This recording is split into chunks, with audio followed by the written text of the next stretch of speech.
अच्छा, आज इस सिलेबस में मैं कुछ बेसिक जो कैपेबिलिटीज़ हमें चाहिए होंगी उसको समझने के लिए, जैसा कि हमने बताया कि इसका जो एग्ज़ाम है वो बुकिश नहीं है, एनालिसिस पे बेस्ड है।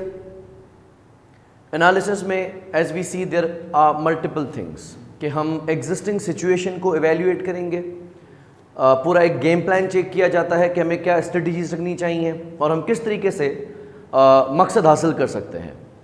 बुनियादी चीज़ जो आपको जहन में बिठानी है वो ये कि किसी भी बिजनेस का ऑब्जेक्टिव क्या होता है। एक कॉमन मिसकंसेप्शन क्या होती है कि हम ये समझते हैं कि हमारे बिजनेस का ऑब्जेक्टिव प्रॉफिट कमाना है। ये ऐसा नहीं है। यस, ये समझ लेते हैं कि बिजनेस का objective is to maximize the wealth of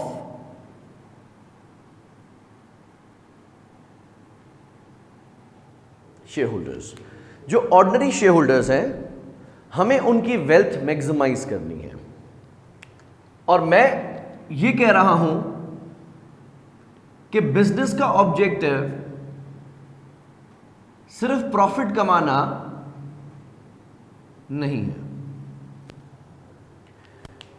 हम यूं समझ सकते हैं कि आप प्रॉफिट कमाने को रास्ता कह सकते हैं इस मंजिल को पहुंचने का, लेकिन हम रास्ते को मंजिल नहीं कह सकते। अब इस चीज को मैं डिफेंड कैसे करता हूं, यानी इन दोनों चीजों में फर्क क्या है वो चीज समझ लेते हैं। प्रॉफिट की डेफिनेशन क्या है? What is profit? पढ़ा है ना? सिंपल डेफिनेशन अकाउंट्स में ही क्या कही जाती है? Correct. Profit is basically excess of income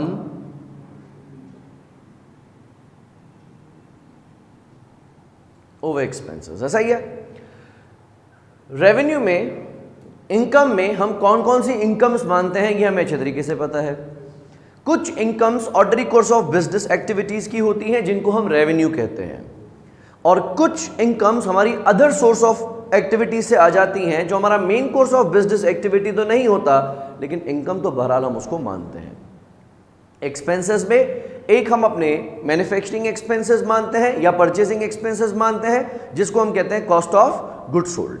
gross profit आता है, ऑपरेटिंग एक्सपेंसेस माइनस करते हैं, फाइनेंस कॉस्ट माइनस करते हैं, टैक्स माइनस करते हैं, फेयर, और हम पहुंच जाते हैं एक प्रॉफिट पे। एग्जाम्पल मैं ये देता हूं कि एक बिजनेस ऐसा है जिसमें 60 लाख रुपए मैं लगा रहा हूं और 40 लाख रुपए एक बैंक से मैं कर्जा ले रहा हूं। बैंक से जब मैं कर्जे के लिए अप्लाई करूंगा तो बैंक मुझे एक मार्कअप बताएगा कि अगर मुझसे आप लोन लेंगे तो हम आपको इतने परसेंटेज पे देंगे। Let's say for instance bank मुझे 10% पे कर्जा देती है। मैं बिजनेस के अंदर एक साल में 50 लाख रुपए की इनकम जनरेट करता हूं। जो ऑपरेटिंग या नॉन ऑपरेटिंग एक्सपेंसेस या प्रोडक्शन एक्सपेंसेस हैं वो सब मिला के एक्सक्लूडिंग फाइनेंस कॉस्ट, मैं तमाम खर्चे जब माइनस करता हूं तो बिल फर्स्ट मेरे खर्चे तमाम आ जाते हैं 38 लाख रुपए के। 50 लाख रुपए मेरी इनकम्स हैं और 38 लाख रुपीस मेरे एक्सपेंसेस हैं। तो मेरा profit before interest and tax, जिसको हम कहते हैं पिबिट या ऑपरेटिंग प्रॉफिट, ऑपरेटिंग प्रॉफिट कितना बनेगा? 12 लाख रुपए। 12 लाख रुपए में से अब मैंने बैंक को पैसे देने हैं। बैंक को कितना देना है? मैंने कर्जा लिया 40 लाख और 40 लाख का 10% 4 लाख। ये मैंने बैंक को थमा दिए कि सर आपने 4 लाख रुपए फाइनेंस कॉस्ट ले लें।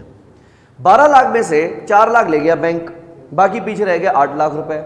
8 लाख पे लेट्स से फॉर इंस्टेंस जिस जुरिस्डिक्शन में मैं काम कर रहा हूं वहां पे 30% टैक्स है, तो 8 लाख का 30% 2,40,000 में टैक्स भर दूंगा। पीछे कितना बचेगा? 5,60,000। ठीक है। और आप ये कहेंगे कि सर मुबारक को प्रॉफिट हुआ है। मैं ये जरूर सोचूंगा कि मैंने पैसे लगाए 60 लाख और रिस्क भी लिया। अगर मुझे कम से कम उतना भी मिल जाए जितना कि ना रिस्क लेने वाले बैंक को मिला 10%, तो भी 60 लाख रुपए के ऊपर मेरा हक कितना था? 6 लाख, और आपने मुझे दी है 5,60,000। मेरे नजदीक ये वैल्यू मैक्सिमाइजिंग तो नहीं है। मेरी बात समझ में आ रही है? हम प्रॉफिट यानी maximization of share holders wealth में प्रॉफिट को एक रास्ता बोल सकते हैं कि जब प्रॉफिट 6 लाख से ज्यादा हो तो, लेकिन आप कितना भी प्रॉफिट दे दें, खर्चों से ज्यादा हो और आप कहें कि ये प्रॉफिट है, ऐसा नहीं। याद रखेंगे कि इस एक्सपेंस में हम फाइनेंस कॉस्ट तो इंक्लूड करते हैं।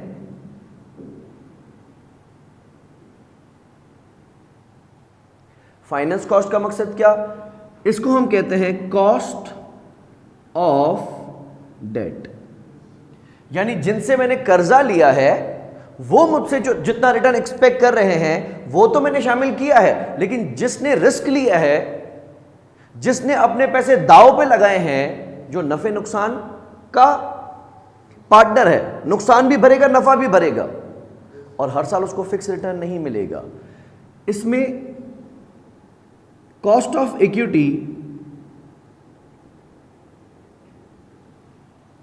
यानी जो शेयर होल्डर्स को रिटर्न हमने देना है उसको हम क्या कहते हैं? Cost of equity. वो शामिल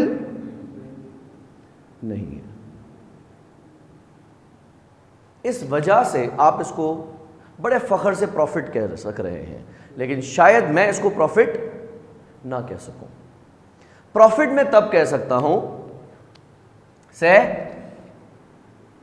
if my business is profit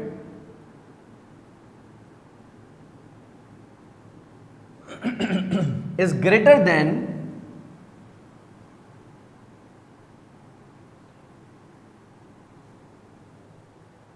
cost of capital। सुना है कभी ये word? What is cost of capital?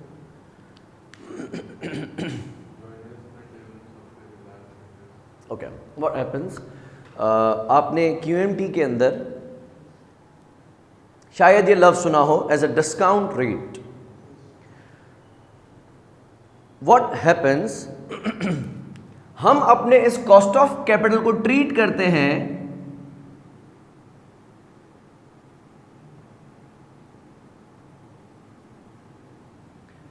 अपना डिस्काउंट रेट। अब कहानी कुछ यूं होती है कि टाइम वैल्यू ऑफ मनी में मैं फ्यूचर वैल्यू को प्रेजेंट वैल्यू में कन्वर्ट करता हूं।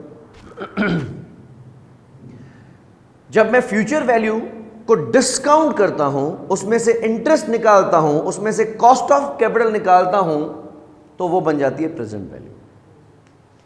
फिर हम कैलकुलेट करते हैं नेट प्रेजेंट वैल्यू, यानी हमारी इन्वेस्टमेंट माइनस करते हैं इनफ्लोस की प्रेजेंट वैल्यू में से। पॉसिबिलिटी नंबर 1, एनपीवी पॉजिटिव आ जाती है। आप क्या तजवीज़ करेंगे कि प्रोजेक्ट में पैसे लगाने चाहिए नहीं लगाने चाहिए? यस, अगर प्रोजेक्ट की एनपीवी पॉजिटिव है तो हम ये कहेंगे दैट प्रोजेक्ट इज एक्सेप्टेबल। अगर प्रोजेक्ट की एनपीवी नेगेटिव है तो हम मना कर देंगे, क्योंकि प्रोजेक्ट हमें उतना रिटर्न नहीं दे पा रहा जितना रिटर्न हम उससे चाह रहे हैं, एक्सपेक्ट कर रहे हैं। ठीक है, positive NPV yes, negative NPV no. What about zero NPV? Zero NPV, yes or no? Is it break even? Then is it no? देखिए बात समझिएगा, हम क्या कहते हैं कि अगर एनपीवी जीरो है तो भी प्रोजेक्ट एक्सेप्टेबल होता है। क्यों? उसके लिए कॉस्ट ऑफ कैपिटल को समझना बहुत जरूरी है।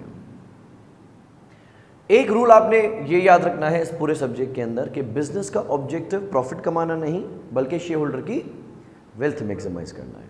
तो अगर प्रॉफिट के अलावा कोई भी ऐसी मेजर आ जाता है, देखो प्रॉफिट इज अ मेजर, ठीक है, अगर कोई दूसरा मेजर आ जाता है, कोई दूसरा नापने का तरीका आ जाता है जो कि बेहतर तरीके से बताएगा, तो मैं उसकी तरफ जाऊंगा। ठीक है भाई, अगर मुझे पता चलता है कि कोविड को अगर हम नोस्ट्रल टेस्ट लेते हैं, नाक से एक सैंपल लेते हैं और वहां से पता चलता है लेकिन बाद में हमें पता चला यार ये तो अगर किसी को होके और पार हो गया तो पता नहीं चलेगा। तो हमने कहा नहीं, इससे कोविड का नहीं पता चलेगा, एंटीबॉडी से पता चलेगा। पर एंटीबॉडीज ये भी बता सकती है कि शायद अभी बॉडी में मौजूद है या होके निकल गया या कभी लगा ही नहीं। तो अगर मुझे कोई बेहतर मेजर पता चलता है कि ये सैंपल ज्यादा सही रिजल्ट देगा तो मैं उसकी तरफ जाऊंगा, है ना। ये मेरा मेजर जरूरी नहीं है, मुझे मेजर ये करना है कि वेल्थ मैक्सिमाइज हो रही है नहीं हो रही है। तो कॉस्ट ऑफ कैपिटल का मैं कभी भी अगर नाम लूं या कभी भी आप नाम सुने तो ये याद रखिएगा कि ये कॉस्ट नहीं है। नाम इसका क्या है? Cost of capital. कैपिटल का मकसद क्या? इन्वेस्टमेंट्स। बच्चों वाला कैपिटल नहीं है जो बचपन में अकाउंटिंग में सिखाया जाता ना कि ऑनर जो बिजनेस में पैसा लगाता है वो कैपिटल है। ये कैपिटल एम्प्लॉयड है, चाहे ऑनर ने लगाया हो चाहे बिजनेस ने कर्जा लिया हो। लॉन्ग टर्म के लिए जहां कहीं से भी आपने पैसे लिए हैं, जो बिजनेस में लॉन्ग टर्म इन्वेस्टमेंट्स हैं, उनको हम कहेंगे कैपिटल। ठीक है। अब ये सेंटेंस क्या कह रहा है? कॉस्ट ऑफ कैपिटल, कि जो कैपिटल आपने बिजनेस में इंजेक्ट किया है, चाहे बहैसियत एक शेयर होल्डर, चाहे बहैसियत एक डेट होल्डर, चाहे बहैसियत एक प्रेफरेंस शेयर होल्डर, उसकी कॉस्ट कितनी है। तो आपके दिमाग में एकदम से क्या आना चाहिए? This is investors required rate of return. This is not cost, this is किनका? इन्वेस्टर्स का। अब इन्वेस्टर हमसे रेट कौन सा रिक्वायर करेंगे, इस बात को भी हम अच्छे से समझ लेते हैं। एक वो रेट होता है जो हमने उनसे कमिट किया हुआ है, एक वो रेट हो सकता है जो वो अभी चाह रहे हों। भाई मिसाल के तौर पे मेरे मकान में एक किराएदार बैठा, उस वक्त मेरी प्रॉपर्टी की वैल्यू थी 1 करोड़ रुपए, मैंने उसको 35,000 रुपए पर मंथ किराए पे मकान दे दिया और मैंने उसके साथ एग्रीमेंट ये किया कि हर 11-11 महीने के बाद मैं इस किराए को 10-10% बढ़ाऊंगा। कुछ अरसा गुजर चुका है, बिल फर्ज उसका किराया अभी 50,000 रुपये चल रहा है। ये वो है जो मैंने उसको अलाउ किया हुआ है कि आप 10-10% इंक्रीमेंट के हिसाब से अभी आप मुझे 50,000 रुपये हर महीने के देंगे, वो मुझे दे रहा है। लेकिन मुझे पता चलता है कि मेरी प्रॉपर्टी की वैल्यू हो चुकी है 3 करोड़ रुपए। जब 1 करोड़ रुपए की प्रॉपर्टी थी, जब भी मैं 35,000 रुपये का किराया ले रहा था, अब जब 3 करोड़ रुपए की है और मुझे ये आइडिया होता है कि अभी जो मेरे इलाके में बाकी मकान हैं वो लाख रुपए किराए पे गए हुए हैं। एक वो किराया जो मुझे वो टेनेंट दे रहा है और एक वो किराया जो अभी मार्केट में चल रहा है। मैं मांगना कौन सा चाहूंगा? जो मार्केट में चल रहा होगा। ये जब हम बात कर रहे हैं कॉस्ट ऑफ कैपिटल की, तो मैं उसकी बात नहीं कर रहा जो मैं उसको दे रहा हूं, मैं उसकी बात कर रहा हूं जो वो मुझसे चाह रहा है। ठीक है। अच्छा, अब हर एक बंदे से मैं बैठ के नहीं पूछूंगा एक बॉन्ड खरीदा आपने मुझसे, हजार वाले आपने 100 बॉन्ड्स खरीद दिए, लाख रुपए आपने मुझे दिए, मैं आपको फोन करके नहीं पूछूंगा हाँ भाई 2 खबर अभी कितना चाह रहे हो। हमारी ऐसी कोई कन्वर्सेशन नहीं होगी। लेकिन मैं मार्केट को अच्छे तरीके से समझ सकता हूं कि मार्केट में आजकल रिटर्न क्या चल रहा है। I have to make sure कि मैं अपने इन्वेस्टर्स को मार्केट कॉम्पिटिटिव रिटर्न ऑफर करूं।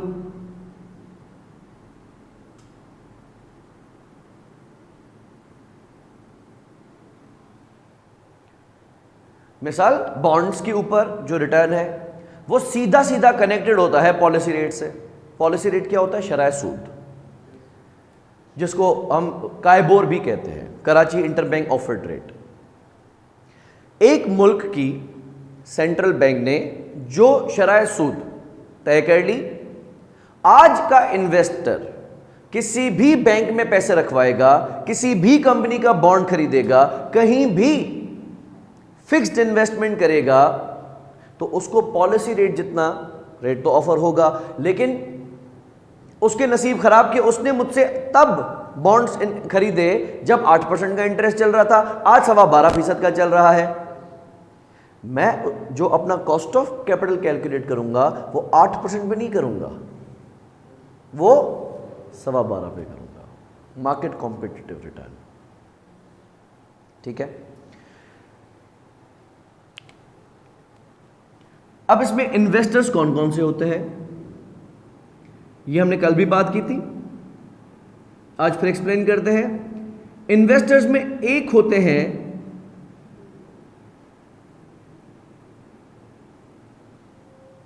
डेट होल्डर्स, जो मेरी कंपनी को पैसा कर्जे की हैसियत में देते हैं। मेरे नफे नुकसान से उनका कोई लेना देना नहीं है।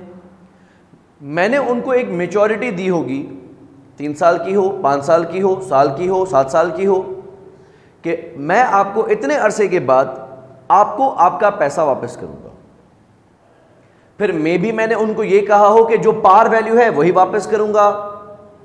पार वैल्यू क्या होती है? Face value. मिसाल, एक बॉन्ड की पार वैल्यू 1000 रुपए है, जो कि मैंने उस पर लिख के दिया है कि 1000 रुपए का सर्टिफिकेट है, तो 1000 रुपए उसकी पार वैल्यू हो जाएगी, लीगल वैल्यू हो जाएगी, नॉमिनल वैल्यू हो जाएगी, फेस वैल्यू हो जाएगी। कभी कभी मैं बॉन्ड्स पे कहता हूं कि मैं आपको प्रीमियम पे रिडीम करूंगा, यानी 1000 रुपए ये जो है वो तो दूंगा, लेकिन बिल फॉर 100 रुपए का प्रीमियम है, यानी 1100 रुपए वापस करूंगा।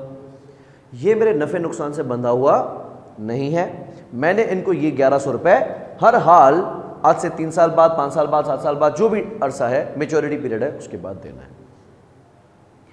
ये मुझसे एक रिटर्न एक्सपेक्ट करता है। ये केस क्या रिटर्न एक्सपेक्ट करेगा? जो मार्केट में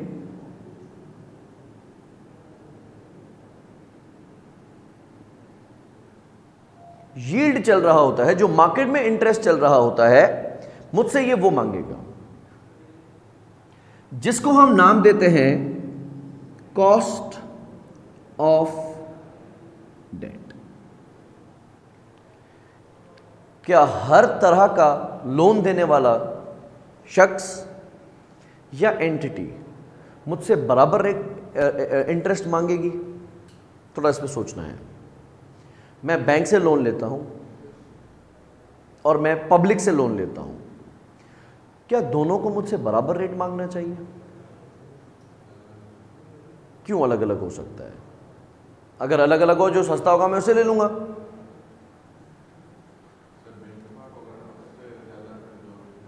हाँ, लेकिन दोनों के लिए बेंचमार्क सेम होना चाहिए ना भाई। बैंक भी मुझे कर्जा दे रही है, आप भी मुझे कर्जा दे रहे हो। नफे नुकसान से ना वो बंधा हुआ ना आप बंधे हुए। आपको भी मैंने, इनको भी मैंने टाइम पे इंटरेस्ट देना है, आपको भी मैंने टाइम पे इंटरेस्ट देना है, और मैंने रिडीम भी दोनों को करके देने हैं पैसे। तो दोनों मुझसे बराबर रेट मांगोगे ना? या ऐसा मुमकिन है कि आप ज्यादा मांगो वो कम मांगे? कुछ ऐसे फैक्टर्स हो सकते हैं हमारे बीच क्या? हाँ हाँ, ठीक है, गुड है, हो सकते हैं।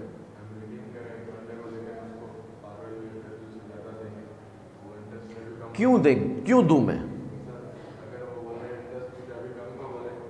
ओके, देखो, जब हम बात कर रहे हैं हम यील्ड की, ठीक है, तो मैं थोड़ा आपको एक्सप्लेन कर दूं चीज। एक होता है कूपन इंटरेस्ट और एक होता है इफेक्टिव इंटरेस्ट। मिसाल के तौर पे मैं थोड़ी गलत मिसाल देके समझा रहा हूं, क्योंकि मैं अभी टाइम वैल्यू ऑफ मनी की चीजें आपसे ज़ेरे बहस नहीं ला सकता।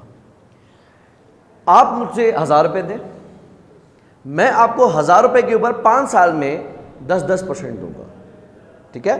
तो 1000 रुपए आपके मेरे पास अमानत है, 100 रुपए, 100 रुपए, 100 रुपए, 100 रुपए, 100 रुपए, और आखिर में आपको आपके 1000 रुपए में वापस करूंगा। आप साइड में हो जाए। अब आप आ जाते हैं। आपको मैं कहता हूं आप मुझे 1000 रुपए दें, लेकिन मैं आपको दूंगा 6%, सही है? और आखिर में मैं आपको 1200 रुपए करके दूंगा। ये मिसाल थोड़ी गलत है, लेकिन सिर्फ समझाने के लिए बोल रहा हूं। आपने मुझे 1000 रुपए दिए, अमानत है आपकी मेरी आपके पास। मैं आपको देता हूं 60 रुपए। जो 40 रुपए आपके बनते थे ना वैसे, वो मैं अभी आपको नहीं दे रहा। हालांकि दे आपको भी 10% रहा हूं, लेकिन इसको हर साल दे रहा हूं, आपको कुछ कूपन दे रहा हूं और कुछ कंपाउंड कर रहा हूं। भाई what is difference between simple interest and compound interest? Compound interest पे इंटरेस्ट लगता है भाई, ऐसे बिला वजह इसको कंपाउंड करके दे सकता हूं? नहीं, क्योंकि आपको मैं कहूंगा यार आपका जो 100 रुपए का इंटरेस्ट बन रहा था आप तो ले गए। अगर आप मेरे पास छोड़ के जाएं, आप बोले मैं आपसे 5 साल में 1 रुपया नहीं लूंगा, जो कुछ देना है 5 साल के बाद दीजिएगा, तो आपके 1,000 रुपए भी अमानत, आपके 100 रुपए भी अमानत, आपके 1,000 रुपए भी अमानत, आपसे आपके 110 रुपए भी अमानत, मैं जमा करता जा रहा हूं और उनको यूज करता जा रहा हूं। कंपाउंड सिर्फ उतने पार्ट पे होगा जो आप मुझे रिटेन करने दें, लेकिन अगर आप मुझसे लेके जा रहे हैं पैसे तो मैं आपको कंपाउंड कैसे कर सकता हूं? सीधी सीधी बात है। आपने मुझे ये कहा कि सर आप एक काम करें, आप 60 रुपए मुझे अभी दे दें, 40 रुपए मुझे ना दें, ठीक है? हुआ क्या? 40 40 40 40 40 5 सालों का 40 40 रुपए, 200 रुपए ये बन गए। आखिर में मैंने आपको 1200 रुपए करके दे दिए, ठीक है? आपको मैं दे रहा हूं 6%, आपको मैं दे रहा हूं 10%, तो आप मुझे कहेंगे नहीं सर मुझे भी ये वाला बॉन्ड दे दें फिर? लेकिन नहीं, इफेक्टिवली मैं दोनों को 10-10% दे रहा हूं। बात समझ में आ रही है? ये जो हम बात करते हैं यील्ड की, ये कूपन नहीं होता है। ये कौन सा होता है? ये इफेक्टिव होता है। अब देखिए क्या हो सकता है। आपने जो बॉन्ड खरीदा, ऐसा मुमकिन है कि उसकी मैच्योरिटी 3 साल हो और आपने जो बॉन्ड मुझसे खरीदा उसकी मैच्योरिटी 7 साल हो, 7 ईयर्स है। क्या अभी भी आप मुझसे दोनों same amount of same percentage of return मांगेंगे? हक किसका ज्यादा है? जो ज्यादा टाइम के लिए मुझे पैसे दे। होता क्या है कि ये जो इंटरेस्ट हम देते हैं ये एक डिपेंड करता है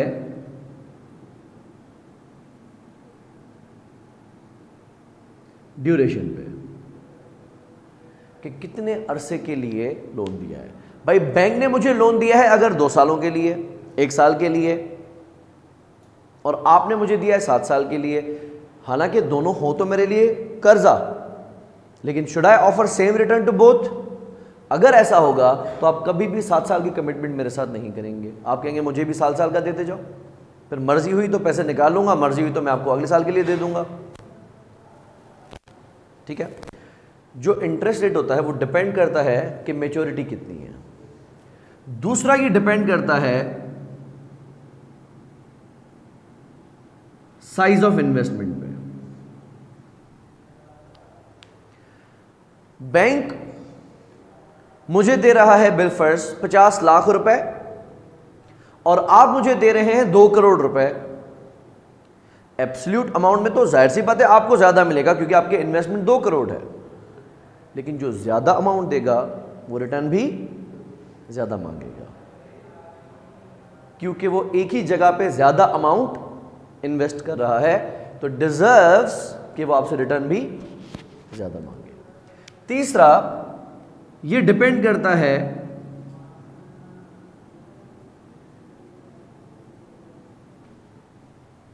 रिस्क इन्वॉल्व में। मैं जब ये कह रहा हूं कि डेट में रिस्क नहीं है,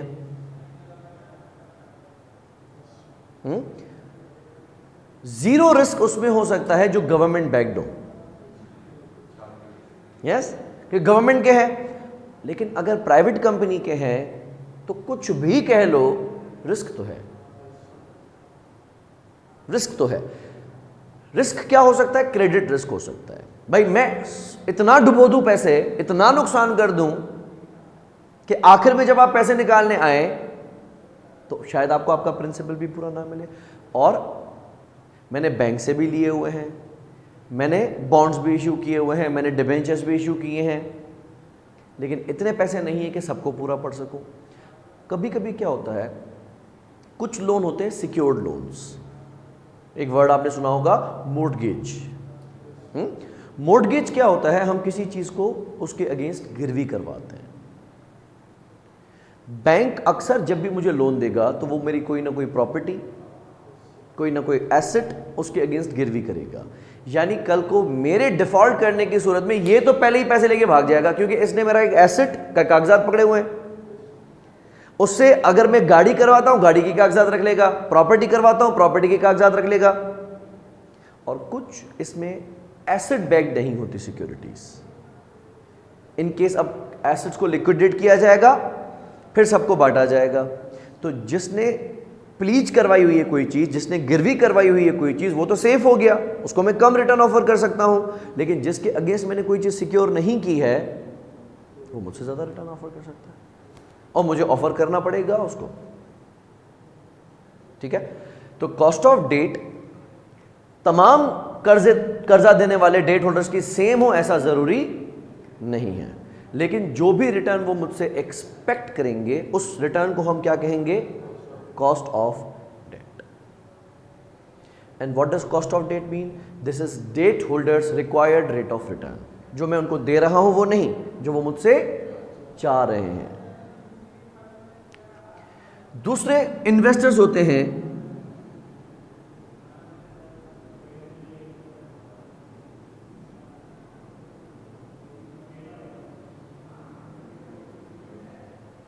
preference share holders. Of course ये नियर डेट है, इनकी शक्ल तकरीबन कर्जे से मिलती जुलती है, क्योंकि इनको हमने फिक्स्ड अमाउंट ऑफ डिविडेंड देना होता है। इनका डिविडेंड हमारे प्रॉफिट से बंधा हुआ नहीं है। ये भी देखेंगे कि मार्केट में शेयर्स की वैल्यू क्या चल रही है। अब एक तरह मैं आपको एक्सप्लेन कर रहा हूं, जो चीजें इंजेक्ट करना चाह रहा हूं। एक मैंने आपके दिमाग में ये डाला, बिजनेस का ऑब्जेक्टिव आप अच्छे से समझ लेंगे। जब भी बिजनेस के ऑब्जेक्टिव की बात की जाएगी, आप प्रॉफिट का जिक्र नहीं करेंगे। दूसरा, जब भी कॉस्ट ऑफ कैपिटल की बात की जाएगी तो आप कैपिटल की कॉस्ट करके मुझे नहीं बताएंगे। कॉस्ट ऑफ कैपिटल का नाम सुनते ही आप एकदम से बोलेंगे इन्वेस्टर्स का रिक्वायर्ड रेट ऑफ रिटर्न, कि जो रिटर्न मुझसे इन्वेस्टर मांग रहा है वो मेरा कॉस्ट ऑफ कैपिटल है। तीसरी चीज, यील्ड का मकसद क्या है, इसको समझिएगा। जब भी हम सब्जेक्ट के अंदर या कहीं भी यील्ड का लफ्ज यूज करें ना, ठीक है, तो आपके दिमाग में एक चीज फीड होनी चाहिए। यील्ड का मकसद है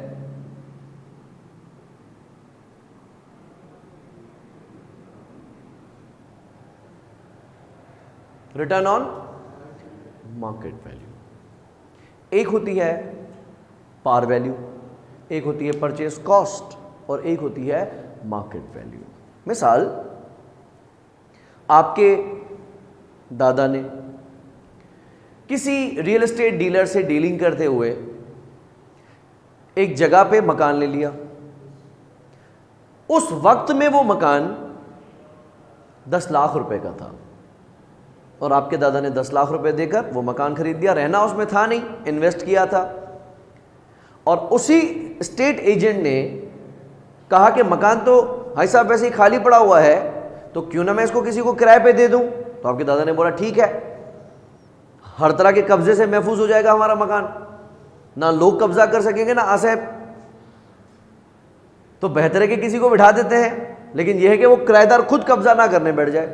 वो बोलेगा उसको हम मुंह दे देंगे। बहरहाल हुआ क्या कि 10 लाख रुपए के ऊपर का मकान था, तो 5,000 रुपये किराए पे दे दिया। दादाजी खुश थे कि सही है, 5,000 रुपये उस दौर में बड़े पैसे थे, मिलते रहे। ये बढ़ने तो 10% थे, लेकिन किराएदार के नखरे तो नहीं खत्म होंगे। वो तो हर बार 10% नहीं बढ़ाएगा, कभी हम उसको ब्लैकमेल करेंगे, कभी वो हमें ब्लैकमेल करेगा। लेकिन वो किराएदार बड़ा ईमानदार, सदियां गुजर गई, इतने साल गुजर गए, लेकिन अभी तक वो आपके मकान में बैठा हुआ है। वही रियल एस्टेट का बेटा या पोता भी रियल एस्टेट का काम कर रहा है, लेकिन अब डील वो आपसे करता है। वो कहता है यार ये 10 लाख रुपए का आपने मकान लिया था और माशाल्लाह से अभी इस पे हमें 30,000 रुपये महीने का किराया मिल रहा है। वही किराएदार, लेकिन अब वो किराएदार कह रहा है कि भाई मैं खाली कर रहा हूँ, मैं वज़ीर आज़म लोन के लिए अप्लाई किया हुआ है, सही है, नया पाकिस्तान, और मैं अपना घर खरीदूंगा। हमने कहा कोई मसला नहीं, प्रॉपर्टी माशाल्लाह बड़े पोश एरिया की हो गई है, आगे पीछे बहुत ज़्यादा आबादी हो गई है, कमर्शियल बन गई है। And you know this well कि वो प्रॉपर्टी अब 5 करोड़ रुपए की हो चुकी है। वो जो आपने खरीदी थी 10 लाख रुपए की, आज 5 करोड़ रुपए की हो गई है। अब वो रियल एस्टेट एजेंट कहता है कि ये पार्टी जा रही है, इसको जाने दो, मसला नहीं है, मेरे पास एक दूसरी पार्टी है और वो हमें 40,000 रुपये महीने का किराया देगी। हम बोलेंगे क्या हो गया भाई, हटाओ।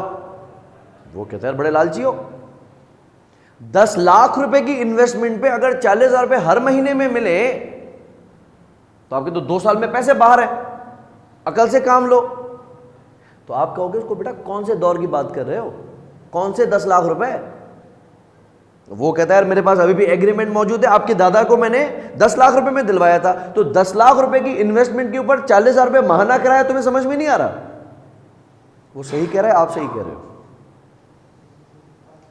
हम कहेंगे कि भाई अब 10 लाख रुपए के ऊपर नहीं, अब 5 करोड़ रुपए के ऊपर किराया चाहिए मुझे, ठीक है? तो वो किराया जो कॉस्ट के ऊपर मिल रहा था उसको हम यील्ड नहीं कह सकते। यील्ड किसको कहेंगे? Return on market value. अब मुख्तलिफ इन्वेस्टमेंट्स होती हैं, मिसाल मैंने वर्ड यूज किया अभी प्रॉपर्टी का। प्रॉपर्टी के ऊपर रिटर्न क्या मिलता है उसको हम क्या कहते हैं? जो प्रॉपर्टी के ऊपर में रिटर्न मिलता है उसको हम क्या कहते हैं? रेंट। तो मैं फॉर्मूला बनाऊंगा रेंटल यील्ड। इसमें रेंटल रिटर्न का नाम है, यील्ड का मकसद रिटर्न ऑन मार्केट वैल्यू। तो रेशो कैसे कैलकुलेट किया जाएगा? रिटर्न है रेंट, लेकिन इसको डिवाइड किससे किया जाएगा?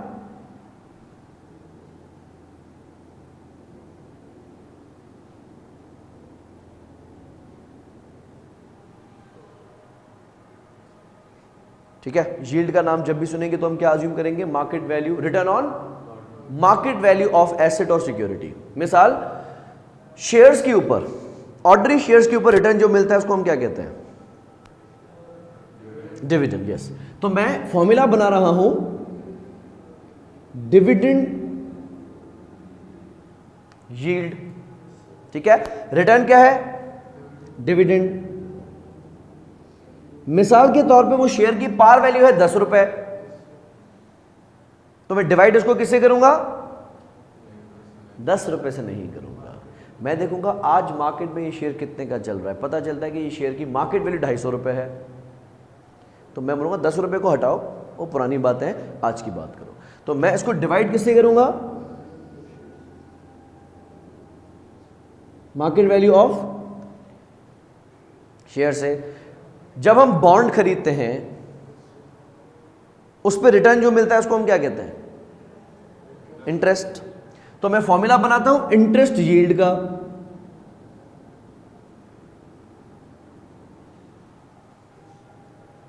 ठीक है, रिटर्न का नाम क्या है? इंटरेस्ट।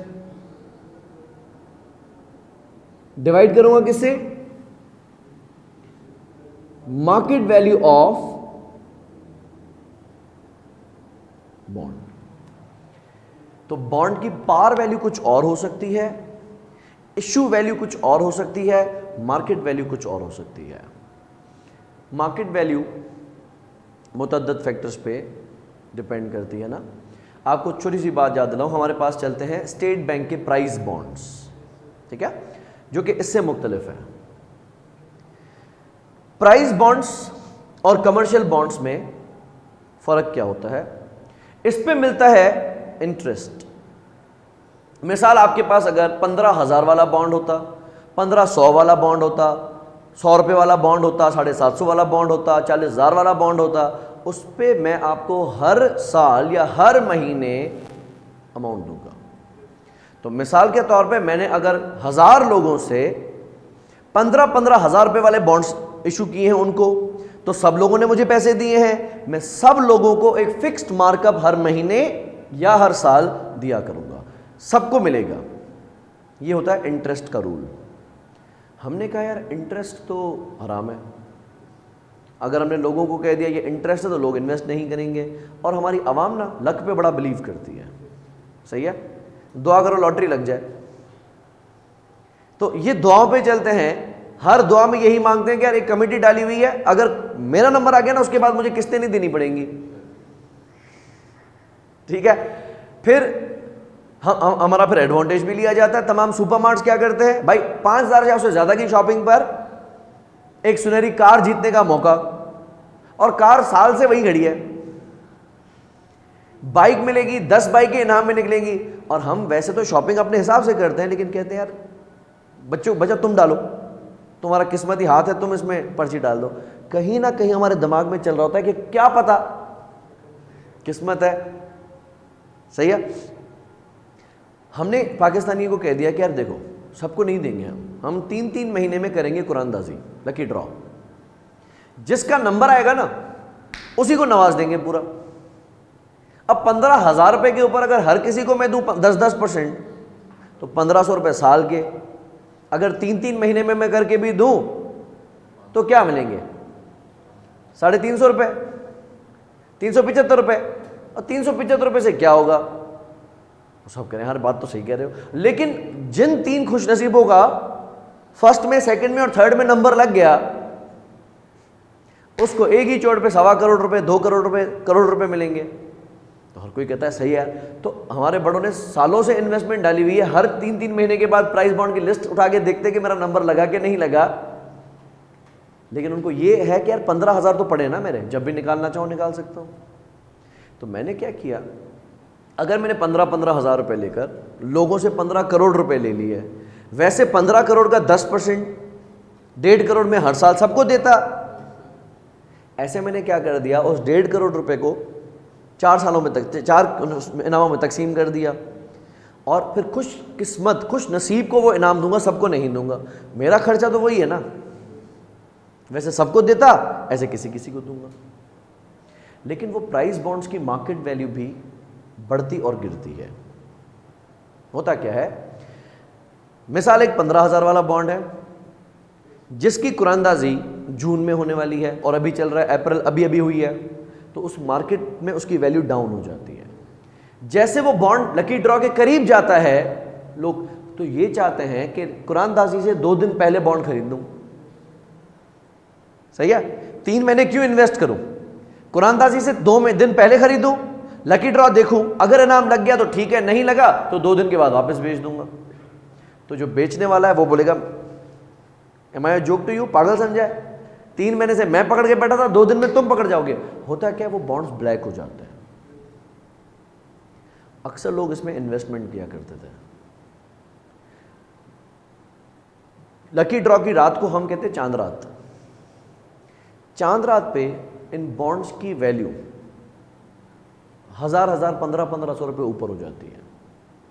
तो जो प्राइस बॉन्ड्स वाले होते हैं वो क्या करते हैं, अपने पास ये बॉन्ड्स की बिजनेस लगा के बैठे हैं। हाँ, जैसे ही चांद रात आती है वो बॉन्ड्स को बेच देते हैं। उनको इनाम से सरोकार नहीं है, वो ओन पे बेचते हैं। फिर इनाम लग गया ठीक, और नहीं लगा सारे बॉन्ड्स मेरे पास वापस आएंगे। लेकिन अब जो खरीदूंगा, अब 15,000 से कम में खरीदूंगा, क्योंकि अब 3 महीने का इंतजार है। तो वो उसकी डीलिंग पे बहुत पैसा कमा रहे होते हैं, जो कि अब खत्म हो गया, क्योंकि अब प्राइस बॉन्ड्स प्राइम बॉन्ड्स हो गए, अब बैंक में जमा हो गए, अब ओपन कैश तो नहीं है, अब बियरर फॉर्म में तो नहीं है। लेकिन हम जब यील्ड का नाम यूज करेंगे, फिर मैं किसी भी इंस्ट्रूमेंट का नाम ले लूं, फॉर्मूला आप खुद बना सकते हो। ठीक है। तो हम यील्ड कैसे कैलकुलेट करेंगे, जो भी उसका रिटर्न है, रेंट हो, डिविडेंड हो, इंटरेस्ट हो, कुछ भी हो, उसको डिवाइड करेंगे उस पर्टिकुलर प्रॉपर्टी या पर्टिकुलर एसेट या पर्टिकुलर सिक्योरिटी की मार्केट वैल्यू से। ये यील्ड का नाम सुनते ही एकदम से हमारे दिमाग में आ जाएगा। अब 3 चीजें हमारे दिमाग में आएंगी, बिजनेस का ऑब्जेक्टिव जब बोलेंगे, जब कॉस्ट ऑफ कैपिटल कहेंगे, और जब यील्ड कहेंगे। तो 3 चीजें मैंने आपको समझा दी, आपने खुद से ही जनरेट कर लेनी है, मुझे वापस से बताने की जरूरत नहीं है। प्रेफरेंस शेयर्स की भी एक मार्केट वैल्यू होती है, ये फ्लक्चुएट कर सकती है। हालांकि इस पर रिटर्न तो फिक्स होगा, लेकिन जो प्रेफरेंस शेयर की एक होती है पार वैल्यू, जितने में इशू किए जाते हैं अक्सर, और एक होती है market value. Market value can be different from that of par value. ये भी मुझसे रिटर्न किस पे चाहेंगे, तो हम इसका भी कैलकुलेट करेंगे, dividend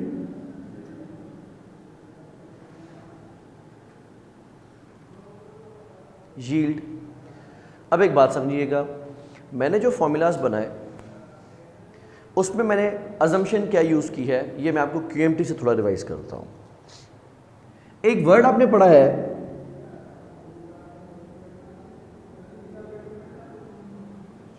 परपीच्युइटी। What does perpetuity mean? ता कयामत, सही है। परपीच्युइटी हम कहते हैं कि जब रिटर्न हमें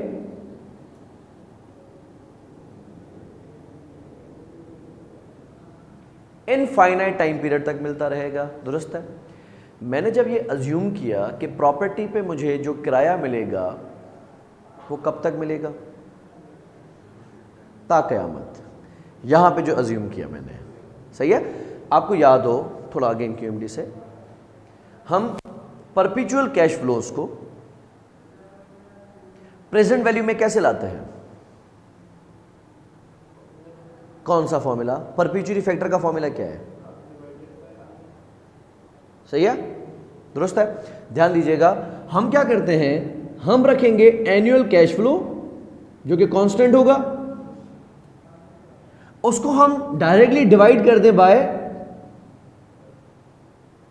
दुरुस्त है, तो आ जाती है हमारी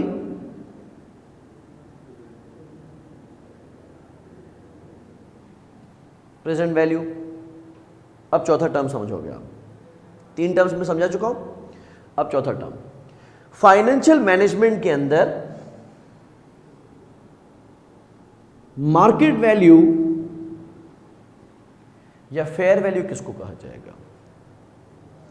अकाउंटिंग में आपने पढ़ा है फेयर मार्केट वैल्यू किसको कहते हैं। इस पे स्टैंडर्ड अप्लाई होता है IFRS 13, जो गालिबन अभी आपने नहीं पढ़ा होगा, हमारे सिलेबस का हिस्सा नहीं है। IFRS 13 क्या कहता है? Fair value is a price that would be received to sell an asset or paid to transfer a liability। Fair, मैं यहां तक समझाता हूं, पहला पार्ट समझाता हूं। मार्केट वैल्यू किसको कहा जाएगा? Market value is a price, एक कीमत है, दैट वुड बी रिसीव्ड, जो मुझे हासिल होगी, टू सेल एन एसेट, एक एसेट को बेच के जो मुझे कीमत हासिल होगी उसको हम फेयर वैल्यू कहते हैं। ये फाइनेंशियल अकाउंटेंट्स मानते होंगे, हम फाइनेंशियल अकाउंटेंट्स नहीं हैं, हम फाइनेंशियल मैनेजर्स हैं। ये हमारा वो एलासीन है, हम यहां से खड़े होते हैं, वहीं से लाइन शुरू हो जाती है। वो उस मार्केट में बहाव वाले लोग हैं जो कि कहेंगे मार्केट में देखो क्या चल रहा है, हम बोलेंगे मार्केट हम तय करेंगे। हम बेवकूफ़ नहीं हैं। बाज़ हाँ ऐसा होता है कि कुछ चीज़ें अंडर वैल्यूड होती हैं। एक प्रॉपर्टी एमिनिटीज़ के साथ, बहुत ही अच्छी लोकेशन पे, बहुत ही अच्छी कंस्ट्रक्शन, बहुत ही कुशादा फ्लैट्स, वैल्यू नहीं है। और कभी कभी हम देखेंगे कचरे की वैल्यू, ट्रैफिक इतनी ज़्यादा, रोड नहीं है, ड्रेनेज सिस्टम नहीं है, पार्किंग नहीं है, और करोड़ों में बिकते हैं। ठीक है, तो हम यहां पे कहते हैं ये गांव में इतनी महंगी प्रॉपर्टी लेता कौन है, इस प्रॉपर्टी में है क्या? लेकिन वो बोलेगा चुप करो चल रही है इतने की। जो अकाउंटेंट होगा ना, वो एकदम से एंट्री पास कर देगा कि ये प्रॉपर्टी इतने $1 मिलियन की है, इतने करोड़ रुपए की है, इतने अरब रुपए की है। जो फाइनेंशियल मैनेजर होगा ना, वो चैलेंज करेगा। हम कोई अकाउंट्स बनाने के लिए नहीं पढ़ रहे, हम अपना फैसला लेना चाह रहे हैं। अगर कोई आइटम अंडर वैल्यूड है, हम उसको बाय कर लेंगे। हमें पता है यार इसका पोटेंशियल है, इसकी वैल्यू बहुत ज़्यादा है, मार्केट को इसका अंदाज़ा नहीं है। और एक होते हैं जो देखते हैं कि ये चीज़ ना ओवर वैल्यूड है, ये ज़्यादा बबल बना हुआ है, इतना इसमें दम नहीं है जितने की ये वैल्यू है, हम उन आइटम्स को सेल कर देते हैं। डिसीजन, अकल का इस्तेमाल होना चाहिए। हमारे यहाँ मल्टीपल टाइम्स ऐसा हुआ है, जिस तांबे से या जिस मेटल से कॉइन बनाए जाते हैं, कभी कभी ऐसा होगा कि कॉइन की जो वैल्यू है उससे ज़्यादा उस मेटल की वैल्यू हो जाती है। मुझे याद आता है एक वक्त में मैं इंडिया गया था, वहाँ ₹1 का सिक्का ₹3 में बिक रहा था, क्योंकि सिक्का काफ़ी बड़ा था। और वो मैंने कहा यह क्या तरीका चल रहा है, ₹1 के सिक्के जिसके पास जा रहे हैं वो होल्ड कर रहा है। तो उन्होंने कहा कि ये सिक्के मेल्ट करवाए जाते हैं, पिघलाए जाएंगे, और इसमें से ज्वेलरी बनाई जाती है, आर्टिफिशियल ज्वेलरी। तो आर्टिफिशियल ज्वेलरी बनाने के लिए अगर ये मेटल हम मार्केट से खरीदेंगे तो एक सिक्के के बराबर जो मेटल है वो 10 रुपए का मिलेगा, तो बेहतर नहीं 3 रुपए में ले लें। तो गवर्नमेंट ऐसे हालात में क्या करती है, वो सिक्के पकड़ के उसकी जगह पे नए, अभी हमारे पास जो 1-1 रुपए 2-2 रुपए के सिक्के हैं तो शायद प्लास्टिक के हैं, सही है, गिरते तो आवाज भी नहीं करते, लेकिन उस वक्त में वो महंगा सिक्का होता था। हम देखेंगे उसकी वर्थ क्या है। दुकानदार तो 1 रुपए का 1 रुपए में ले रहा है, लेकिन मैं कहूंगा चीज 1 रुपए की थोड़ी है, ये तो 3 रुपए की चीज है। हमारे नजदीक मार्केट वैल्यू की डेफिनेशन वो नहीं है जो मार्केट में चल रही है। हालांकि इसमें सप्लाई और डिमांड का हिसाब होता है। कभी कभी किसी चीज की सप्लाई ज्यादा हो जाती है, वैल्यू गिर जाती है, डिमांड ज्यादा होती है, वैल्यू बढ़ जाती है। मुझे लॉजिकली आज तक गोल्ड की इतनी वैल्यू होने का मकसद नहीं समझ में आया, क्योंकि मेरा कॉन्सेप्ट ये कहता है कि वैल्यू उस चीज की होनी चाहिए जिसकी कोई यूटिलिटी हो। ठीक है, एक बेसिक इकोनॉमिक्स है ना भाई। एक चीज जिसको मैं कंज्यूम ही नहीं कर सकता, जिसको मैं यूज ही नहीं कर सकता, जिसकी कोई यूटिलिटी नहीं है, उसके पीछे लोग हाथ धो के पड़े क्यों हैं? भाई एसी महंगे हो जाते हैं, बात समझ में आती है, गर्मी बढ़ रही है, हर किसी को चाहिए। बैटरीज महंगी हो जाती है, लोड शेडिंग बढ़ी हुई है, समझ में आती है। जनरेटर महंगे हो रहा है, बात समझ में आ रही है। सीमेंट महंगा हो रहा है, बात समझ में आ रही है। सरिया महंगा हो रहा है, बात समझ में आ रही है। कपड़ा महंगा हो, बात समझ में आए। क्योंकि जिस चीज को यूटिलाइज किया जा रहा है, जिस चीज को कंज्यूम किया जा रहा है, उसकी डिमांड तो कभी जीरो नहीं होगी ना, डिमांड तो रहेगी। लेकिन अगर सप्लाई कल को शॉर्ट हो गई, गंदम की फसल इस बार मिसाल कम हुई और इस बार उतना गंदम आउटपुट नहीं आया जितना कि फसलों से आना चाहिए था, गंदम महंगी हो जाए, बात समझ में आती है। आटा मैदा सूजी खाएंगे ना लोग, कहां जाएंगे? कंजम्पशन है, चीज यूज हो रही है, खरीदने वाला तो खरीदेगा। गोल्ड क्यों खरीद रहे हो? चलो एक वक्त होता था पहना जाता था, सही है, खवातीन कहती कि भाई खूबसूरत लगते हैं और जेवरात होने चाहिए तो हम पहनेंगे। हालात के मद्देनजर लॉकर में पड़े हुए हैं, जिनके पास है वो छुपा कर रख लेती है कि भाई यूज नहीं करना। तो खरीद क्यों रहे हो? अब हमारा एक कॉन्सेप्ट क्या बना हुआ है कि अगर शादी करवाएंगे तो इतने तोला या इतने किलो गोल्ड तो देना ही देना है। तो गोल्ड ही क्यों दे रहे हो? कोई प्रॉपर्टी खरीद के दे दो, कोई गाड़ी खरीद के दे दो, कोई बैठेंगे तो घूमे फिरेंगी, बच्ची ऐश तो करेगी, सही है, प्रॉपर्टी खरीद के दे दो। कल को वैसे भी खानदान में झगड़े होंगे, अलग होके बैठ जाएगी अपना घर, कोई यूटिलिटी वाली चीज तो दो। गोल्ड की यूटिलिटी क्या है? लेकिन मार्केट है, भागे जा रही है, भागे जा रही है, भागे जा रही है, सप्लाई और डिमांड का चक्कर होता है। हमारे नज़दीक मार्केट में जो चीज़ की वैल्यू चल रही है वो उसकी वैल्यू नहीं है। हमारे नज़दीक वैल्यू क्या है?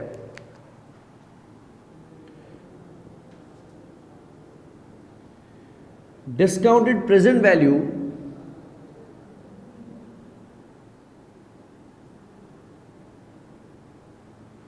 of estimated cash flows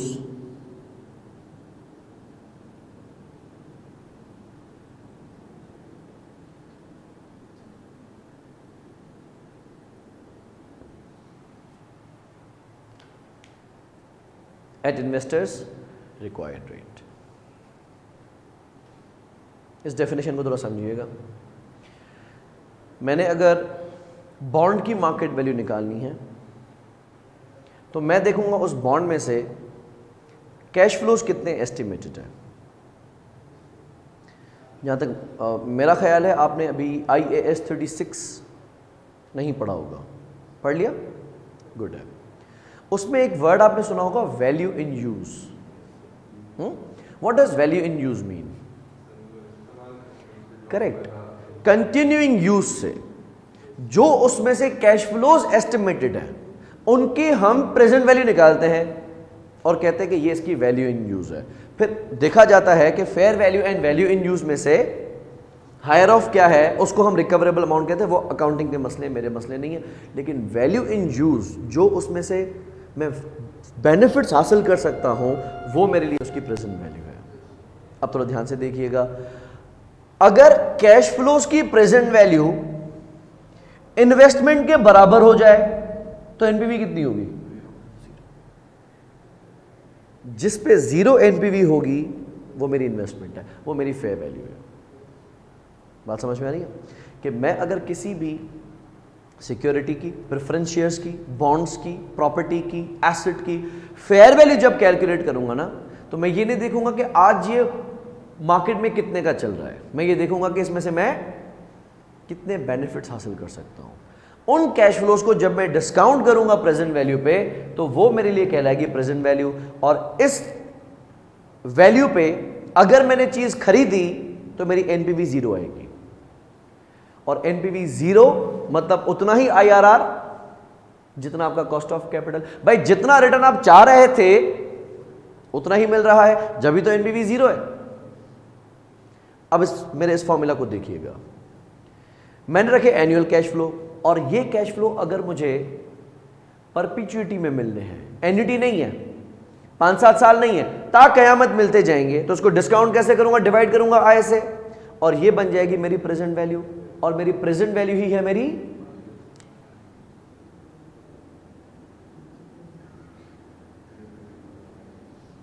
दुरुस्त है। अब मेरे यील्ड वाले फॉर्मूला को एक बार दोहरा के देखिएगा। मैंने आपको कहा था कि रेंटल यील्ड यानी रिटर्न ऑन मार्केट वैल्यू, जिसको कैलकुलेट मैंने कैसे किया था? रिटर्न यानी रेंट। अब देखो ये रेंट क्या है, ये रेंट मेरा, और कब तक मिलेगा? परपेचुइटी में। ऐसा अज्यूम किया मैंने, और इस फॉर्मूला को चेंज करते, यहां पे आय मुझे गिवन था तो मैंने वैल्यू निकाल दी। अगर मुझे आय निकालना हो तो उसको डिवाइड कर दूंगा किससे?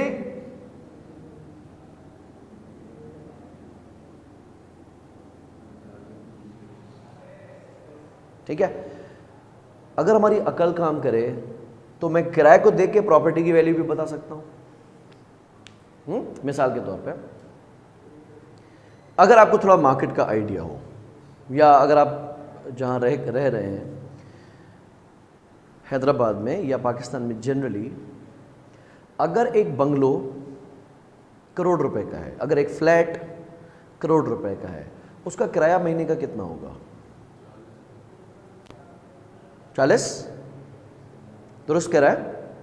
अगर एक बंगलो, हालांकि वैल्यू बढ़ गई है, अब करोड़ रुपए में बहुत मुश्किल है, लेकिन चलो एक अंदाजा लगाते हैं कि करोड़ रुपए का अगर एक बंगलो है तो उस पे जो रेंट हमें मिलता है वो 35,000 से लेकर 40,000 रुपये पर मंथ होता है। तो पाकिस्तान में हम अपनी प्रॉपर्टी का अगर यील्ड निकालें, मैं आपकी बात मान लेता हूं कि अगर 40,000 रुपये माहाना किराया है, मल्टीप्लाई बाय 12 महीने, 4,80,000 रुपये का किराया है, डिवाइड करते हैं। मैंने कहा कि एक प्रॉपर्टी जो कि करोड़ रुपए की है,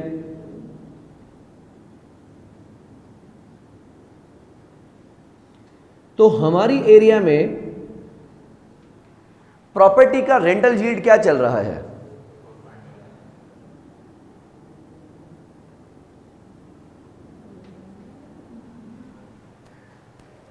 बेवकूफी नहीं है। और किराएदार की झिकझिक अलग, भाई पानी नहीं आ रहा, सेम हो रही है, कलर करवा के दो, इस बार है नहीं, ईद का महीना है, तनख्वाह नहीं आई, सही है, मोटर खराब हो गया, मुझे बनवा के दो, ये झिकझिक अलग। और ये समझ रहा है कि इसका घर में चला रहा हूं। दे क्या रहे हो? आपस की बात है। अगर ये करोड़ रुपए में बैंक में रखवा देता, मरे से मरा 10% तो मिलता था, ठीक है, और कोई झिकझिक नहीं। बैंक थोड़ी कहता है यार इस बार पैसे नहीं है, बैंक तो मुझे टाइम पे पैसे देगा ना। तो लोग प्रॉपर्टी में पैसे क्यों लगाते हैं? बैंक में जो करोड़ रुपए रखूंगा वो 10 साल के बाद भी करोड़ रुपए निकलेंगे, लेकिन प्रॉपर्टी में जो करोड़ रुपए लगाऊंगा वो वैल्यू बढ़ के मिलेगी। फेयर? अच्छा, अब हुआ ये, मुझे ये समझ में आ गया कि हमारे एरिया में प्रॉपर्टी का जो रेंटल यील्ड है वो 4.8% है, राउंड अप कर लेते हैं 5%। मैं एक मॉल में किसी ने मुझे बार बार फ़ोन किया, सर आप आ जाएं मेरे साथ चाय पिए। चला गया, क्या लगा सर हमारे इन्वेस्टमेंट प्लान्स हैं और आप हमारे पास इन्वेस्टमेंट करें। अब मॉल में देखो सिस्टम ये क्या बनाते हैं। वैसे एक उसूल क्या होता है कि मैं आपको कोई दुकान, कोई मकान, कोई फ्लैट, ठीक है, बेच सकता हूँ, उसकी रजिस्ट्री आपके नाम पे ट्रांसफ़र करूँगा, कागजात आपके नाम पे होंगे, मालिक आप है, अब इसको जैसे इस्तेमाल करना है आप खुद करें। मॉल वाला ये नहीं करेगा। जो मॉल है वो आपको कहेगा कि आप कितने स्क्वायर फीट खरीद सकते हैं आप बताएं। एक फीट मिसाल 25,000 रुपए का है, तो हम बोलेंगे नहीं, आप जो फर्स्ट फ्लोर पे जो फला वाली दुकान है ना वो मुझे चाहिए, ना सर उसको छोड़ दें। अगर हमने आपको वो दे भी दी तो ना आप उसमें बैठ सकते हैं, ना आप किसी के साथ रेंट एग्रीमेंट साइन कर सकते हैं। ब्रांड्स को हम लाएंगे, उनसे किराया वराया जो भी बात होगी वो हम करेंगे। आप सिर्फ और सिर्फ 400 स्क्वायर फीट के मालिक बन सकते हैं, ठीक है। मैं कहता हूं अच्छा, फिर जो ब्रांड आएगा, बहुत बड़ा ब्रांड आता है, मैं कहता हूं मुझे पता है बड़े पैसे छाप रहा है, मुझे उससे बात करने दो ना, उसको ब्लैकमेल करूंगा, अच्छा खासा किराया ले लूंगा। वो कहते हैं नहीं, आप किसी भी ब्रांड से बात नहीं कर सकते, ब्रांड से बात हम करेंगे। आपको करोड़ रुपए की इन्वेस्टमेंट पे हर महीने 47,500 रुपए किराया मिलेगा। कितना? अच्छा, ये मैं हैदराबाद की मॉल की बात कर रहा हूं। उसने मुझे क्या कहा कि हम आपको किराया कितना देंगे हर महीने? 47,500। मैंने कहा तो फायदा ही नहीं है। अगर उसको हम 12 महीने में मल्टीप्लाई करते भी हैं, 5,70,000, यानी ये बन गए 5.7%। क्या रिटर्न दे रहे हो? 5.7%। तो कहने लगा कि सर प्रॉपर्टी है ना, वैल्यू भी तो बढ़ेगी। मैंने कहा सवाल ही नहीं पैदा होता प्रॉपर्टी की वैल्यू बढ़े। क्यों? मैं कहा सर देखो, प्रॉपर्टी की वैल्यू बढ़ती है सप्लाई और डिमांड को आज़ाद छोड़ने से। आप एक काम करें, आप दुकानें हमें दे दें, फिर हमें बात करने दें। कल को कोई एक बहुत बड़ा ब्रांड, एक रेस्टोरेंट आता है, वो कहता है फूड कोर्ट में ये स्टॉल तो चाहिए। हैदराबाद की सारी आवाम बॉलीवुड मॉल के अंदर बैठी है, नया रानी बाग। तो अगर बुलेवर्ड के अंदर आती हैं और उस रेस्टोरेंट को वहां नीड है, तो मुझे उसको ब्लैकमेल करने दें। कल को उसको मैं साल के बाद कहूंगा हाँ भाई इस बार 10% नहीं बढ़ेगा, दूसरा ब्रांड आ रहा है वो कह रहा है ये रेस्टोरेंट खाली करवा, मुझे दे दो। मालिक मकान ऐसे तो गेम चलाते हैं ना। और आप कह रहे हैं कि आप मुझे उनसे बात ही नहीं करने देंगे। तो यानी जो किराया 47,500 रुपए है, ये साल साल के बाद 5% बढ़ाते रहेंगे आप। तो प्रॉपर्टी की वैल्यू भी मैक्सिमम 5% से बढ़ सकती है, क्योंकि यील्ड नहीं बढ़ेगा। मैं अगर इस प्रॉपर्टी की वैल्यू निकालना चाहूं तो मैं देखता हूं कि ये मेरा किराया है। लेट्स अज्यूम ऐसी इन्वेस्टमेंट से मैं 8% सालाना कमाना चाहता हूं, तो मैं इसको डिवाइड कर सकता हूं। ध्यान दीजिएगा, एनुअल कैश फ्लो 570, इसको मैं डिवाइड कर देता हूं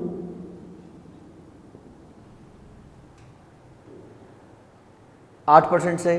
तो मेरे हिसाब से इस प्रॉपर्टी की वैल्यू क्या होनी चाहिए? नहीं, लाख होगी कुछ, 7 मिलियन।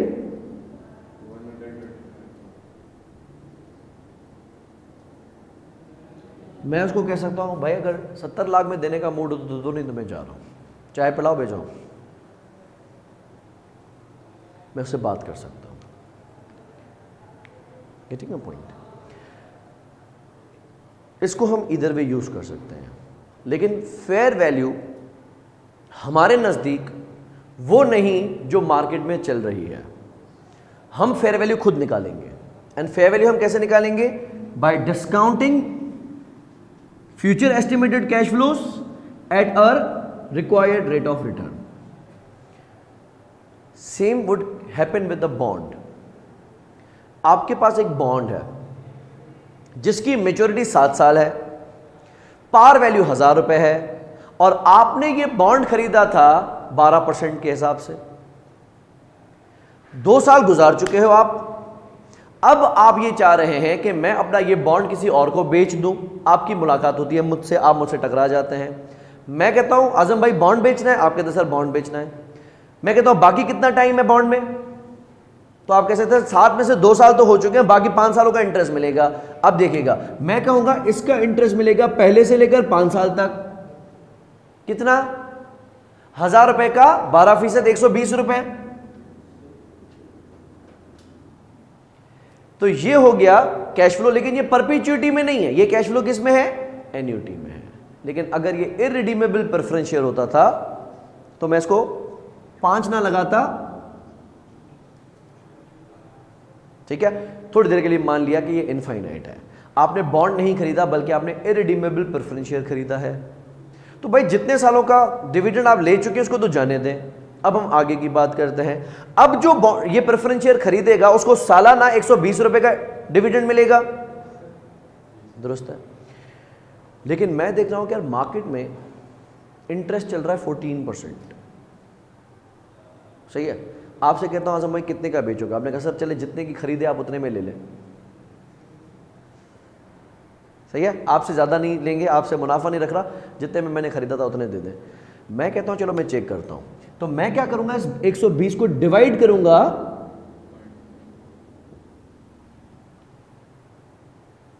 14% से। ये परपेचुइटी फैक्टर निकालने का तरीका है। तो मेरे हिसाब से बॉन्ड कितने में खरीदना चाहिए मुझे?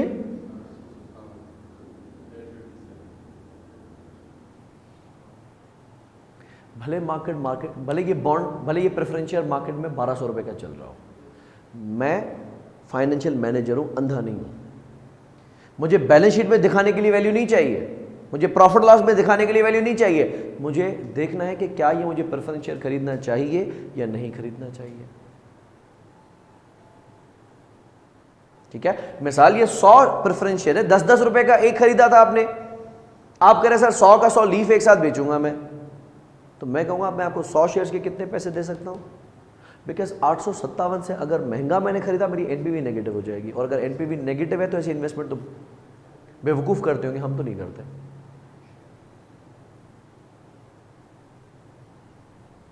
चार चीजें, बिजनेस का ऑब्जेक्टिव प्रॉफिट कमाना नहीं है, शेयर होल्डर की वेल्थ मैक्सिमाइज करना है। दूसरा, कॉस्ट ऑफ कैपिटल का जब भी वर्ड हम यूज करेंगे तो वो कॉस्ट ऑफ कैपिटल करके नहीं, इन्वेस्टर का रिक्वायर्ड रेट ऑफ रिटर्न, ठीक है। तीसरा हमने पढ़ा था यील्ड किसको कहा जाएगा, यील्ड का मकसद रिटर्न ऑन मार्केट वैल्यू, ठीक है। चौथा हमने पढ़ा फेयर वैल्यू, फेयर वैल्यू किसको कहा जाएगा? Present value of estimated cash flows at investors required rate of return, ठीक है। ये फाइनेंशियल मैनेजमेंट के कुछ बुनियादी उसूल हैं।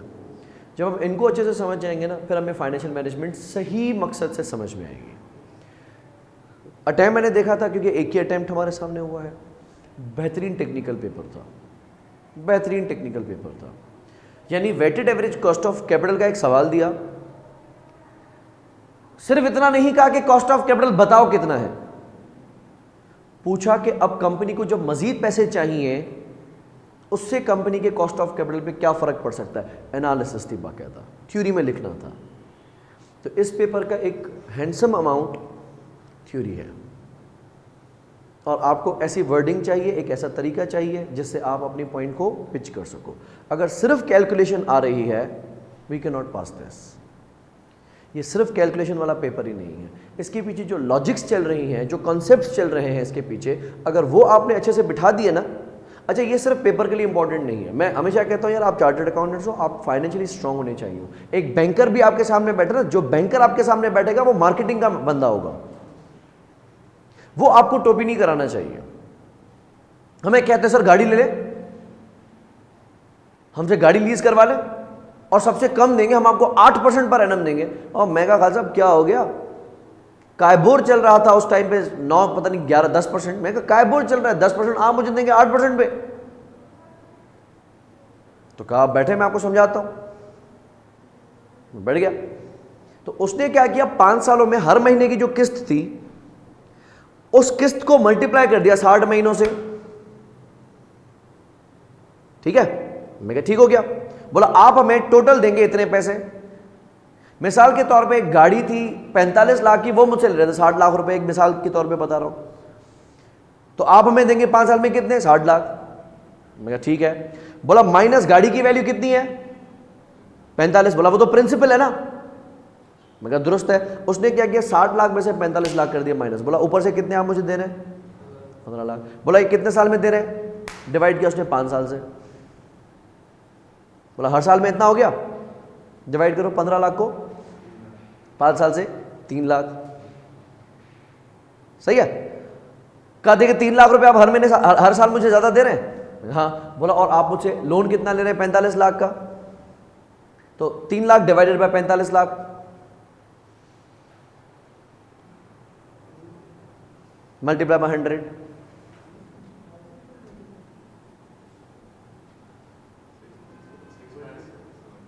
6.67। ठीक है। ये उसने कैलकुलेशन देखो मुझे क्या कही। उसने कहा भाई देखो जितनी भी आप मुझे इंस्टॉलमेंट्स देंगे, जो भी महीने की इंस्टॉलमेंट थी मुझे याद नहीं है, उसने उसको मल्टीप्लाई कर दिया 60 महीनों से। तो ये अमाउंट करीबन करीबन बन रहा था 60 लाख रुपए। और जो मैं गाड़ी लीज करवाने जा रहा था उस गाड़ी की वैल्यू थी 45 लाख। यानी ये अगर मैं बैंक से लेके आज ही टोयोटा को देता, डीएफएस को देता, या किसी कंपनी को देता, किया को देता, तो 45 लाख तो मुझे देने थे। तो बैंक ने 45 लाख की तो मुझे गाड़ी दी और ऊपर से मुझसे कितना लिया? बोला हम आपसे 15 लाख लेंगे। और उसकी कैलकुलेशन मुनासिब थी, उसने उसको 5 सालों से तकसीम कर दिया। तो हर साल मुझे जो एक्स्ट्रा कॉस्ट पड़ रही थी वो, बोला सर देखिए 3 लाख रुपए हर साल हम आपसे ले रहे हैं। मैं कहा बिल्कुल दुरुस्त कह रहे हो। और उसने डिवाइड कर दिया लोन अमाउंट से। तो जो इंटरेस्ट ऑन लोन अमाउंट है वो बन रहा है 6 पॉइंट,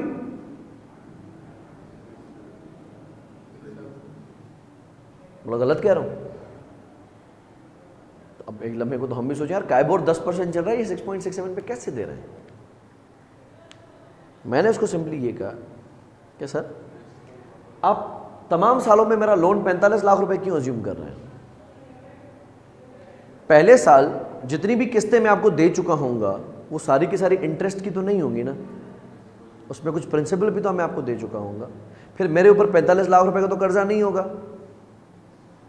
फिर दूसरे साल में आपको मजीद प्रिंसिपल दे चुका हूं, क्योंकि अब इंस्टॉलमेंट के अंदर मेरा इंटरेस्ट कम होता जाएगा और प्रिंसिपल रीपेमेंट बढ़ती जाएगी।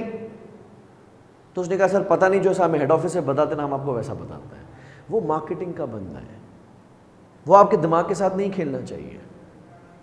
और होगा ऐसा, स्टूडेंट अगर आप बन के बैठेंगे ना सिर्फ किताबों के हद तक, इस फाइनेंशियल मैनेजमेंट को समझेंगे नहीं। हालांकि इट्स वेरी इंटरेस्टिंग चैप्टर, इसकी बाकायदा अलग से क्वालिफिकेशंस हैं। बास बच्चे आप सीएफए करने जाते हैं। बैंकिंग सेक्टर का बड़ा रुझान है, म्यूचुअल फंड्स का बड़ा रुझान है, इंश्योरेंस कंपनीज का बड़ा रुझान है। तो लोग क्या करते हैं, अपनी क्वालिफिकेशन कंप्लीट करने के बाद सीएफए की तरफ जाते हैं, स्टॉक एक्सचेंज की तरफ जाते हैं। एक बहुत ही इंटरेस्टिंग फील्ड है, लेकिन इंटरेस्ट तब आ सकेगा जब हम उसको इन डीप समझेंगे। अगर इसकी सिर्फ कैलकुलेशंस, अगर सिर्फ इसकी क्यूएमडी समझनी ना आपने, मजा नहीं आएगा पढ़ने में। हालांकि फॉर्मूला वही है क्यूएमडी वाले, लेकिन क्यूएमटी में भी अगर इलॉजिकल होके पढ़ा, हमने सिर्फ फॉर्मूलाज पढ़े अगर, और इसमें भी अगर ऐसे पढ़ा, पेपर भी नहीं निकलेगा। चलो पेपर निकल भी जाएगा, हम नहीं निकल पाएंगे आगे।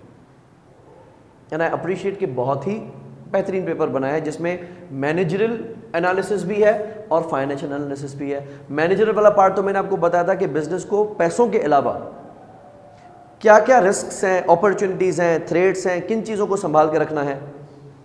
अब मिसाल हम तहरीक इंसाफ के चक्कर में ऑटो पॉलिसी लाके पाकिस्तान में गाड़ियां लॉन्च करके तो बैठ गए, लेकिन नई गवर्नमेंट आके इस पर क्या इम्पैक्ट देगी। अगर गवर्नमेंट इंपोर्ट के ऊपर ड्यूटीज कम कर देती है, इंपोर्ट को खोल देती है, तो हमारी गाड़ियों पे क्या इंपैक्ट पड़ेगा। ये पॉलिटिकल इंपैक्ट्स हैं। इसी तरीके से हमने इकोनॉमिकल इंपैक्ट्स देखने हैं, सोशल इंपैक्ट्स देखने हैं, टेक्नोलॉजिकल इंपैक्ट्स देखने हैं, एनवायरमेंटल इंपैक्ट्स हैं, लीगल इंपैक्ट्स हैं। शॉर्ट एनालिसिस करना है कि स्ट्रेंथ्स क्या हैं, वीकनेसेस क्या हैं, अपॉर्चुनिटीज क्या हैं, थ्रेट्स क्या हैं, फिर हमारा प्रोडक्ट अभी लाइफ साइकिल में कहाँ पहुंचा है। ये मल्टीपल एरियाज हैं जिनको हमने नाप तोल के चलना होता है, और ये आपको थ्योरी में ही जस्टिफाई करने थे, एनालाइज करना है। किताब से पढ़ के लॉ की तरह थ्योरी नहीं छापती भाई। लॉ की थ्योरी हम कह सकते हैं कि रट्टा आपको पास करवा सकता है कि अगर आपने रट्टा मार लिया और उसने डेफिनेशंस पूछ ली, आपने दाग दी। लेकिन यहां रट्टे वाली थ्योरी नहीं है, इस पेपर का कोई कर्ता धर्ता नहीं है। अकाउंटिंग, फाइनेंशियल अकाउंटिंग का एक कर्ता धर्ता है IASB, वो काउंसिल है, वो बाकायदा स्टैंडर्ड्स बनाती है, वो डेफिनेशंस वाजे करती है। लॉ बाकायदा कॉन्स्टिट्यूशन में बनाया जाता है, एक एक चीज़ की डेफिनेशन वाजे की जाती है। यहाँ कोई नहीं वाजे करने वाला। ये सारी ऑथर्स की बनाई गई थ्योरीज हैं, और उसके पीछे जब लॉजिक को समझेंगे तो बात समझ में आएगी। बाकी किताब में जो लिखा हुआ है हमारे किसी काम